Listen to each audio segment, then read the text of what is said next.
I am Malik Aziz, Chief of Police for the Prince George's County Police Department. So I just want to welcome everybody to our very first podcast. It's going to feature great people, businesses, our diverse culture that makes Prince George's County communities great. It's sports and concerts at FedEx Field, popular restaurants, historical sites, the Equestrian Center, National Harbor, Andrews Air Force Base, University of Maryland, Bowie State, and our excellent community colleges, and so much more. Today, I say, are you ready for some football, since we got some football greats right here. Football greats right here. To my right, the council chair, Calvin Hawkins, and to my left, the mighty Joe Theismann. I'm honored to be here between these two giant men. I'm sure we're going to get into a lively discussion about things here. But as you know, Calvin Hawkins Jr., he's the county council chairman. He was elected to the council at large December 1st, 2020. He's been a member since 2018. He's a vice chair from 2019 to 2020 and reelected.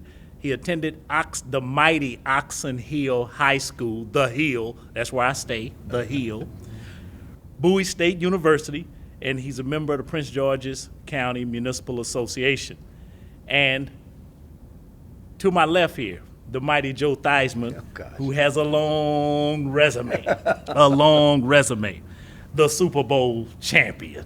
Thank you. That's number one. Thank you. NFL Most Valuable Player, NFL Offensive Player of the Year, NFL Man of the Year, First Team All-Pro, 2 times All-Pro, Burt Bell Award, 2 times Canadian Football League All-Star, the Washington Football All-Time 90 Greatest Players, and in the Ring of Fame, and a first-team All-American coming out of college. This is an amazing individual here.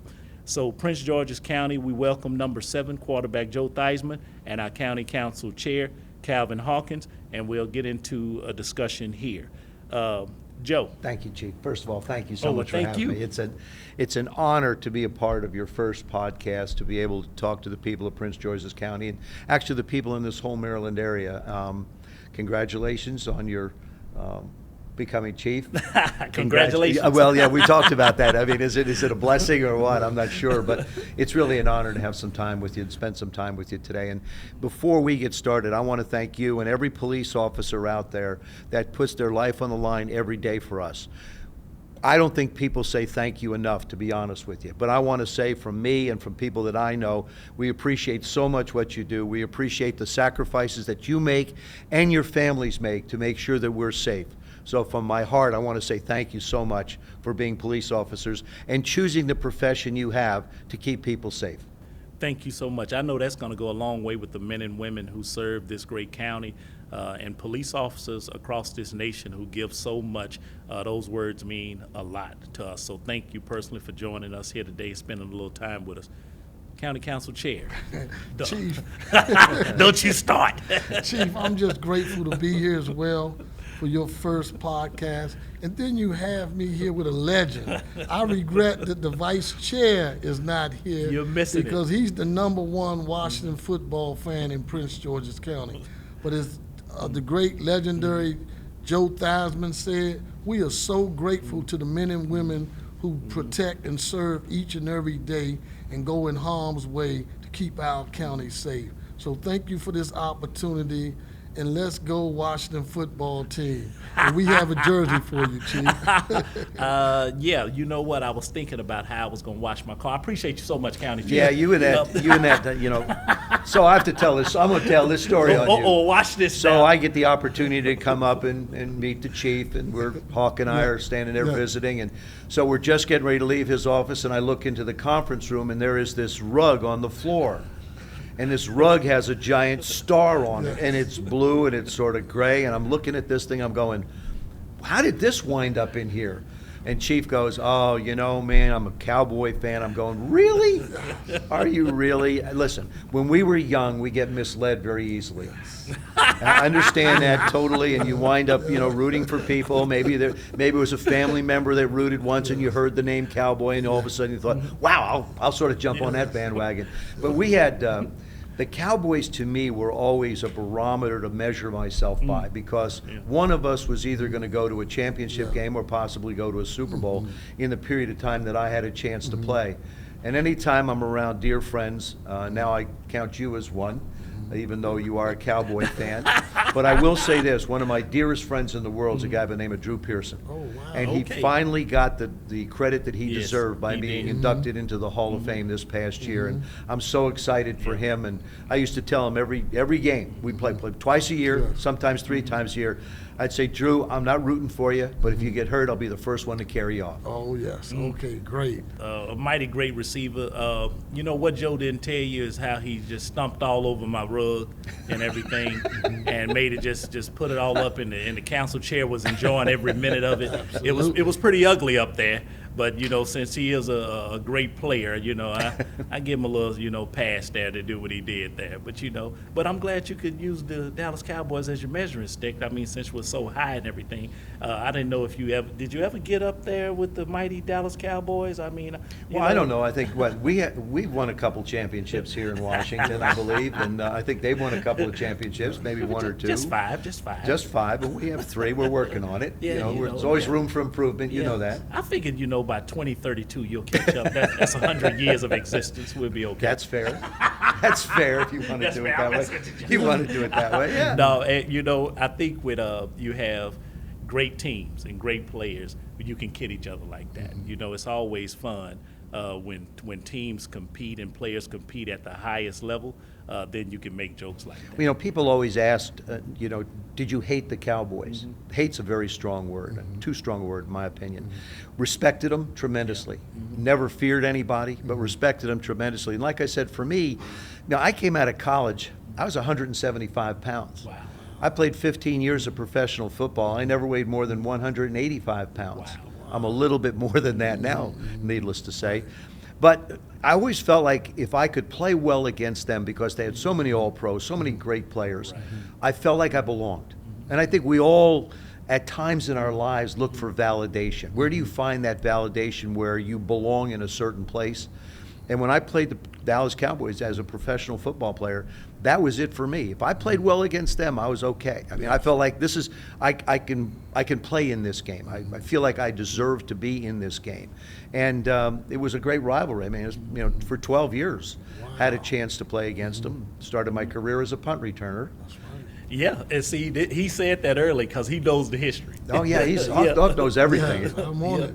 I think he's got my home address. I think he does. Let me say, as a young man, when I was watching, the games with the Dallas Cowboys and Washington, it was so much, it was admiration, because like my dad, he just was a pretender to hate the Cowboys all the time. So whoever was playing them, he would always be like, I hope they beat them today. But secretly he would be like, oh man, them Cowboys, I told you they wasn't gonna win. But when they won, he was like, yeah, let's win. But he always loved you.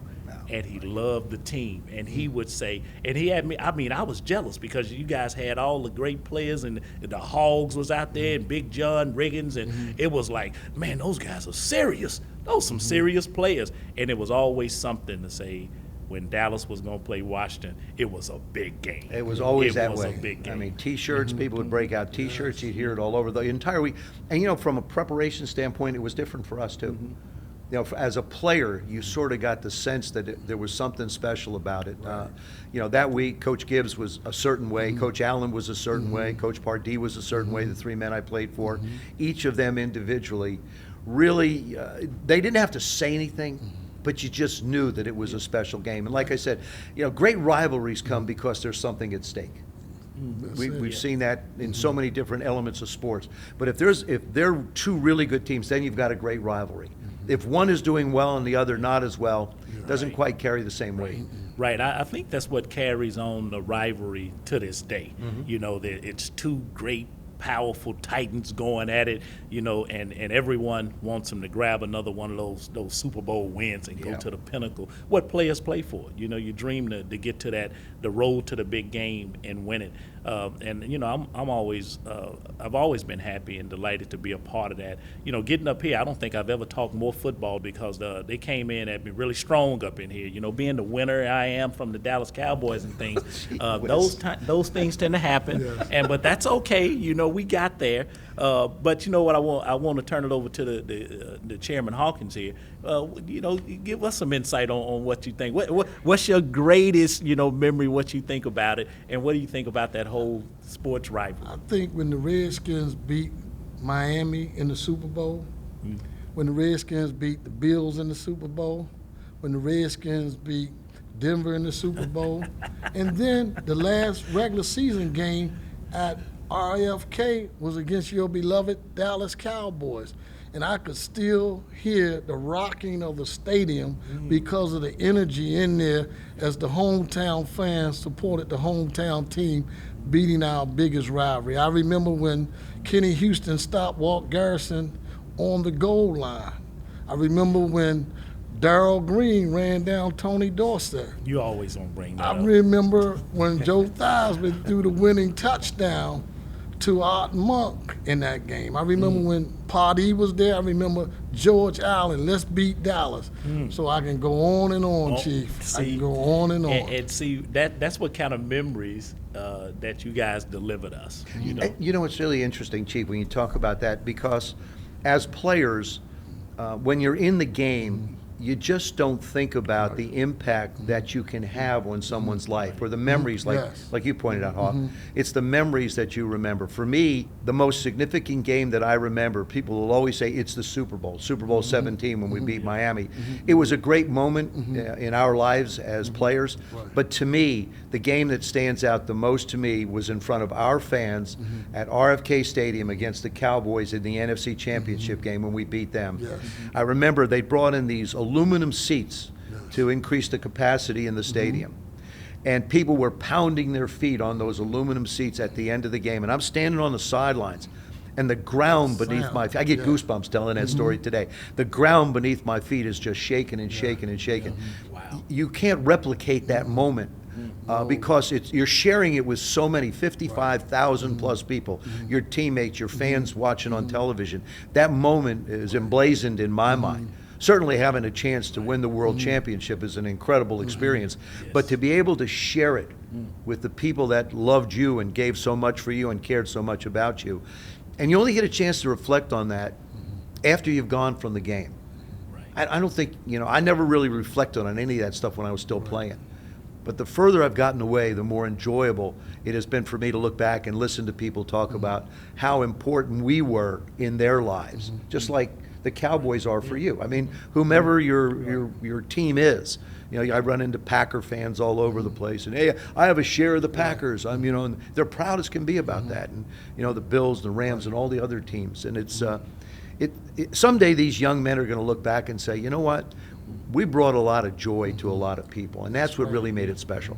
Right. And Chief, may I just add one thing? Yeah, of course. When you talk about influence, imagine growing up in Oxon Hill, my friends and I, and it's the 40-year anniversary this week of Oxon Hill winning a state championship, so we celebrating that. But what I would tell you is growing up in Oxon Hill, using one of our parents' cars, just traveling over to Old Alexandria, trying to see if we would see you in your restaurant. We didn't really have money to buy food. We would come in there just to see, because it was that legendary moment. Joe Theismann will be in here. And we never saw you, but we may have come 8 or 9 times just for that moment. Well, I appreciate that. And at that time, all of your staff were just gracious. They understood what we were doing. They would let us look at all your memorabilia and everything. And for young people in high school trying to figure out what we were going to do in life, those were moments that kept us on a positive roll opposed to a negative one. So if we never hear that again, those moments were very influential in our lives. Well, we're very proud of the restaurant that's there now. Yeah. Oh, yes. We're over in it means so Alexandria much, now. though. Yes. It's what you just said. because this time we're in right now. Yeah. And these are challenging times, and people are trying to find a way for youth to be inspired, to contribute positively to the fabric of this great nation or in the communities in which they exist. And what you said was so important in how to inspire young people. And I think sports, I think they do that. Yeah, and I heard what the chair said. From your perspective, how does that inspiration look to young people? I think sports allows young people, young men, young women, the opportunity to be able to interact with one another, to get to learn and respect one another. I think that's one of the words that seems to be escaping society today. It's the respect for one another, the respect for your opinion, the respect for who you are, the respect for your beliefs. You don't have to agree. I mean, that's what life's all about. Not everybody's going to agree, but you have a viewpoint, I have a viewpoint. Let me try and look at it from your perspective. Try and look at it from mine. And if we can't really come to some type of a conclusion, it's fine. You keep yours, you keep mine, and we just move on. It doesn't mean we can't be friends. It doesn't mean we can't coexist. And what sports does is it takes and brings everybody together for a common cause. And I think that's what's so important. And there's so many wonderful life lessons. You learn how to take orders from someone else other than a parent. Right. Or a grandparent, depending on what your living situation is like. You learn how to count on that person next to you. Right. There's an academic side because you have to remember plays, so there's that educational part of it.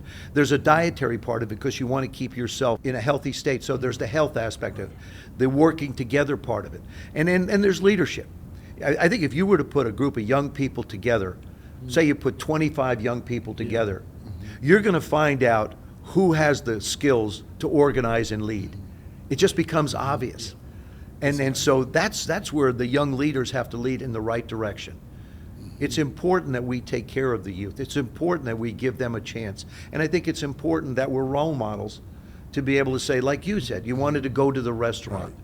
Well, I think that, and this is one of the things that I've talked to the commanders about, is I want to see more of our guys out in the community. Right. I was just about to ask you. I want to see more of our young players out in the community. When you look at the new athletes in this era right here, and you say you're talking to these young players and you're telling them what they need to do, what is a message you can give to them right now by saying what they need to do in communities, from D.C. to Prince George's County to Virginia, this DMV area here, because we're all family. What do you tell those athletes now? How can they contribute in the greatest way? I think being out there, whether you're in high school, whether you're in college, whether you're a professional, do something for someone every day. Maybe there's an elderly person that's getting groceries, and they've got their cart.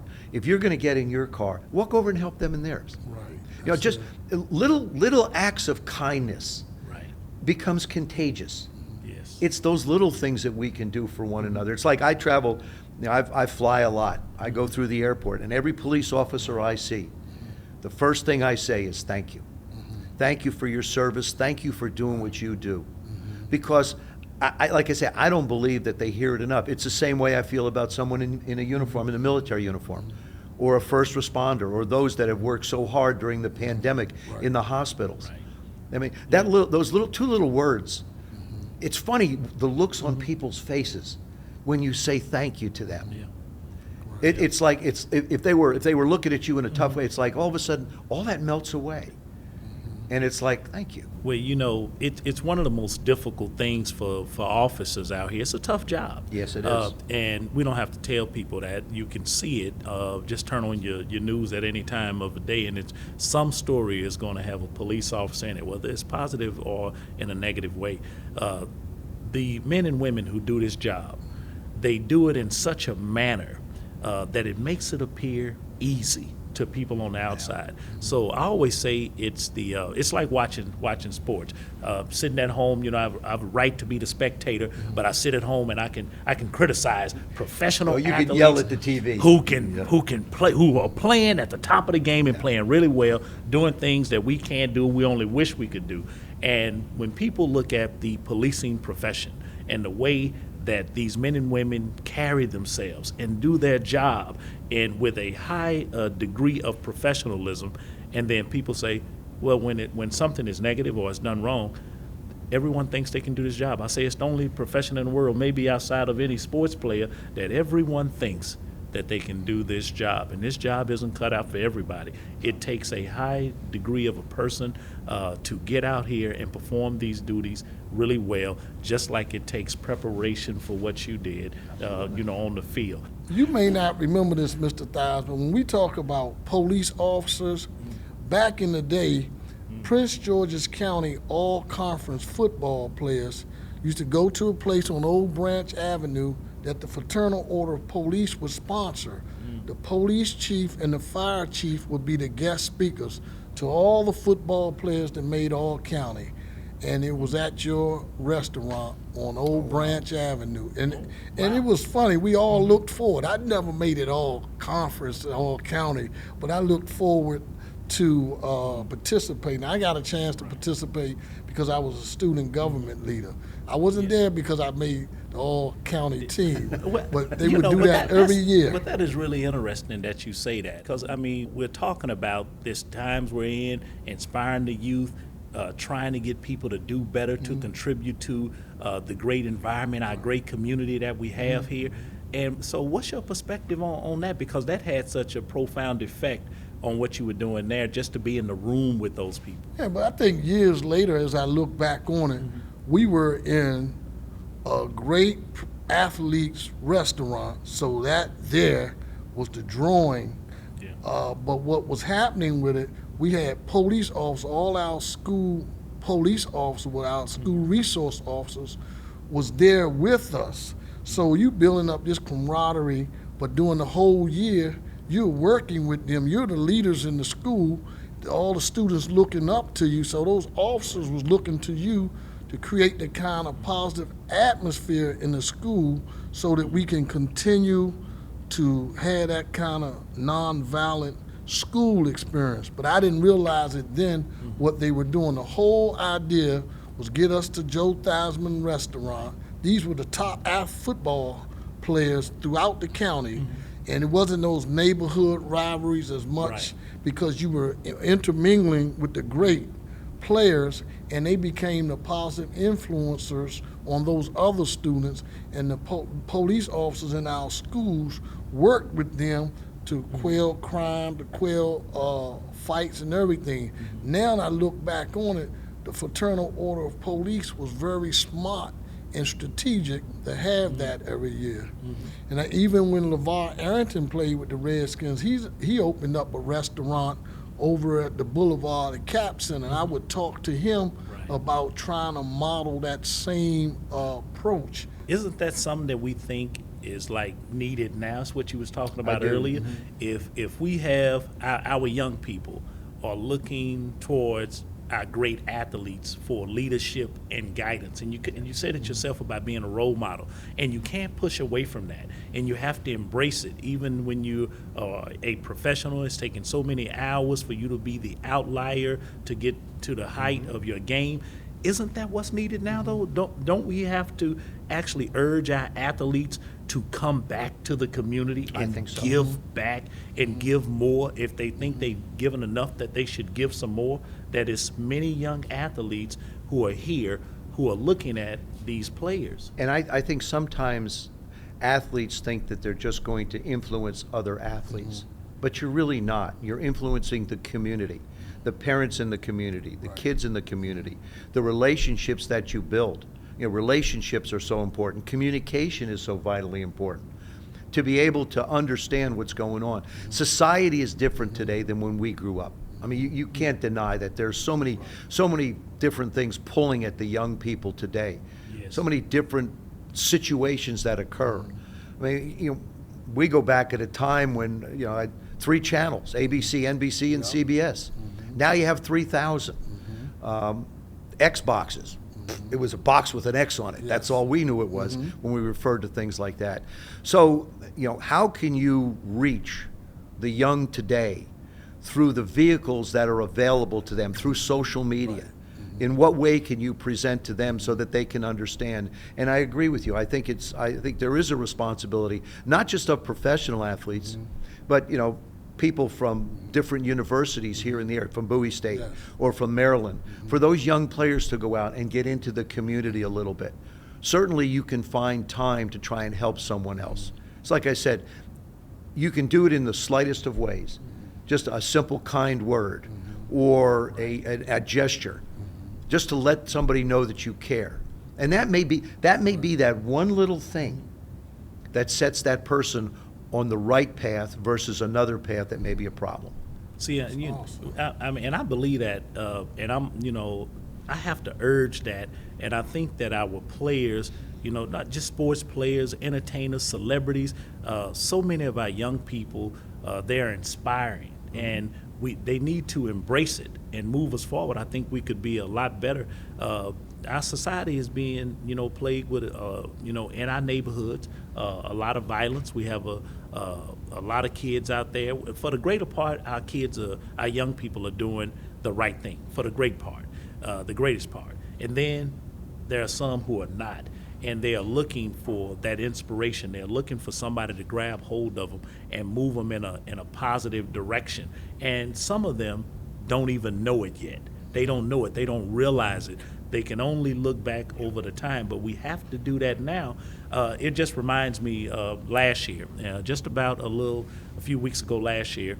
I was fresh here a couple of months here when we had the murder of young Peyton Evans, who his idol was Chase Young.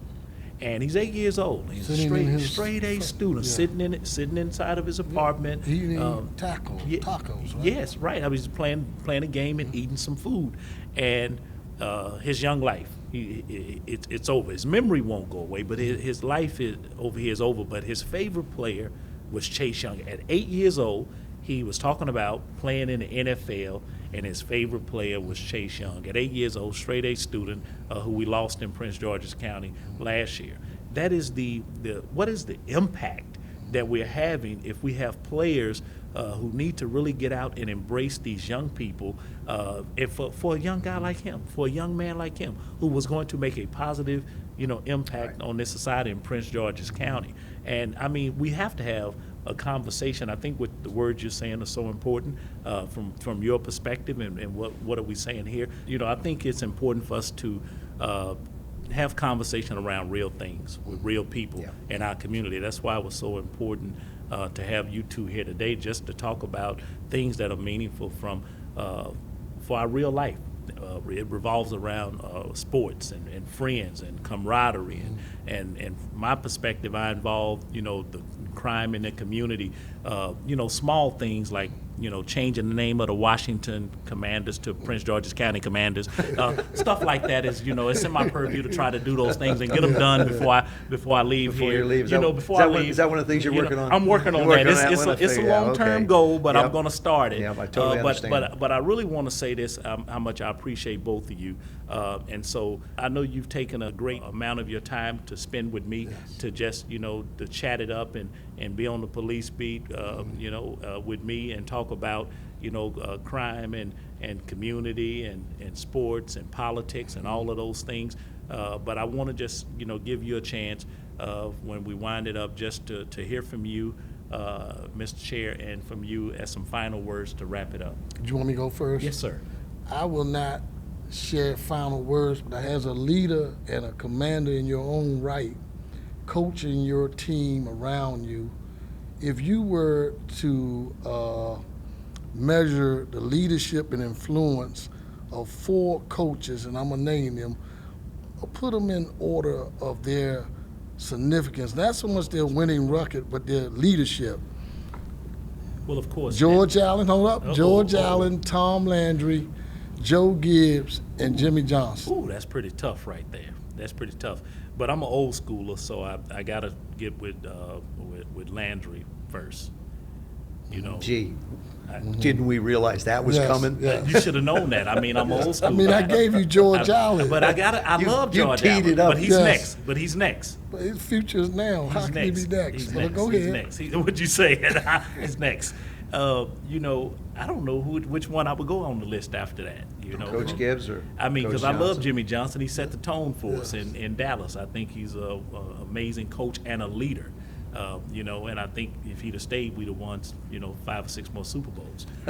You know, what can I say? Yeah. So, but too young for the game. Yes. So I gotta put him last on the list, but he's certainly not last in the other aspects That's of it. it. That's it. I got So it. I gotta say that. Okay. But I'm old school guy. Yes. Tom Landry. I love him, and met him and his wife. Your future Hall of Famer, Drew Pearson. Who Yes. gave him the most trouble? Pat Fisher or Mike Bass? Bass. 41, not 37. Yeah, I would say that. Yeah.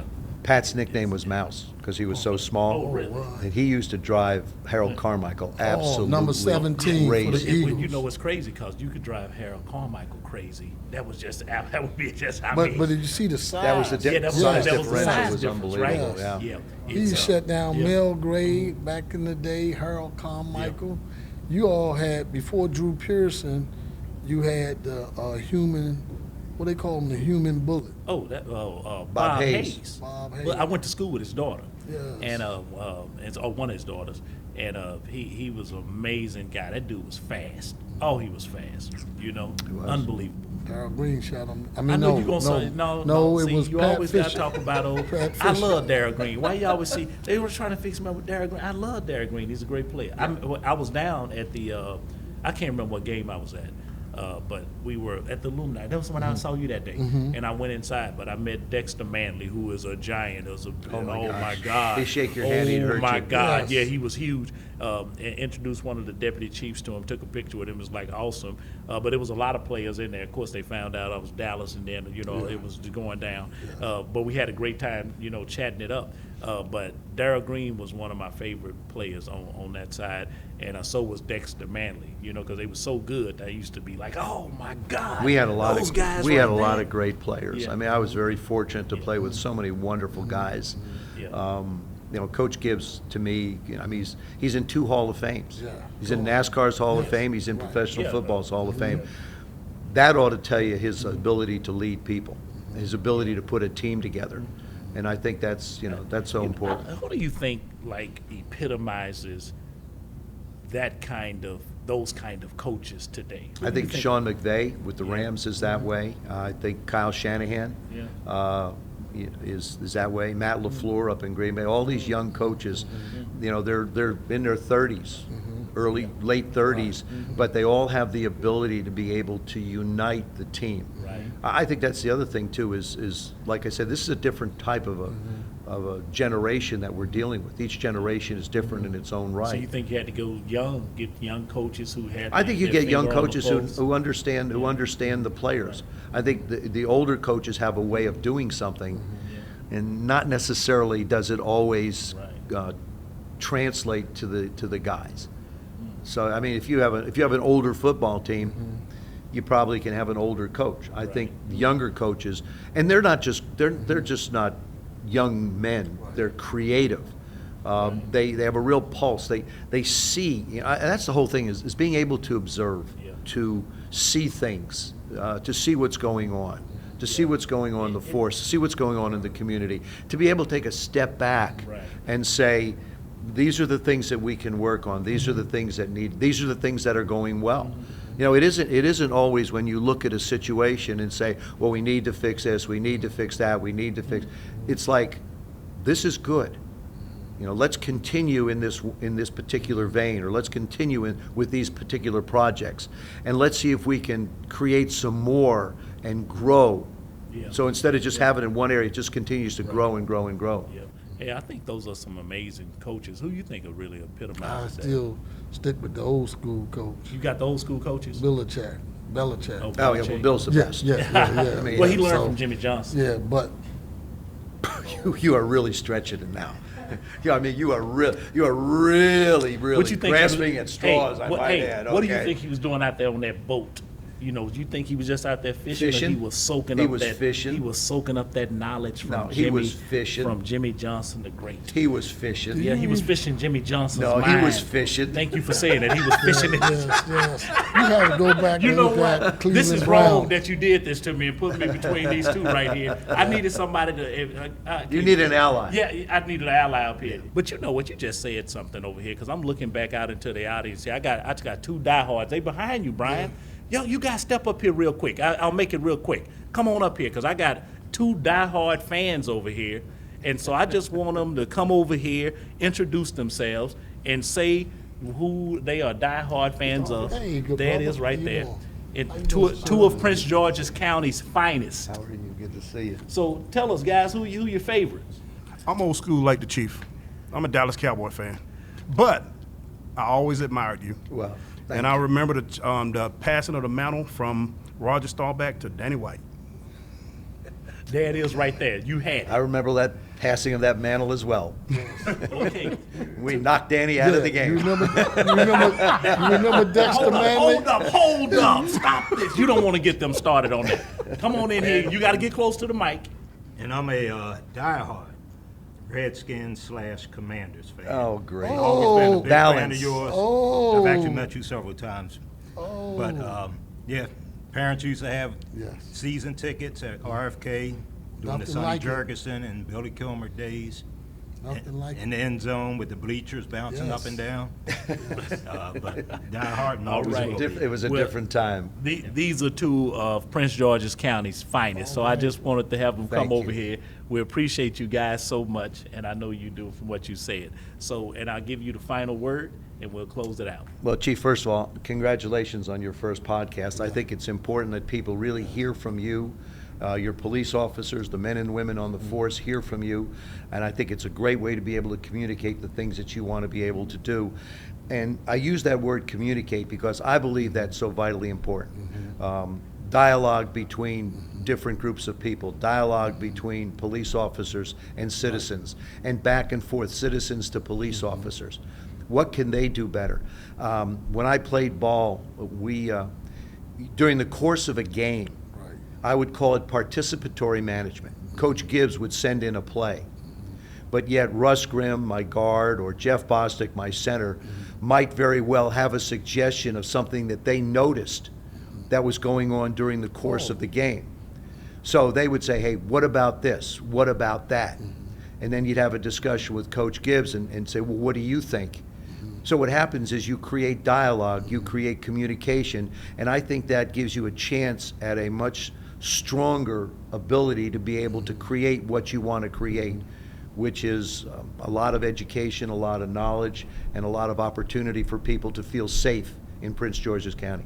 Oh, wow. And that's what we aim for a better and safer Prince George's County. That is the ultimate goal, to have vibrant youth, to have a collective community, and to take care of our seniors, and we can get better that way. So I want to say thank you guys for joining us.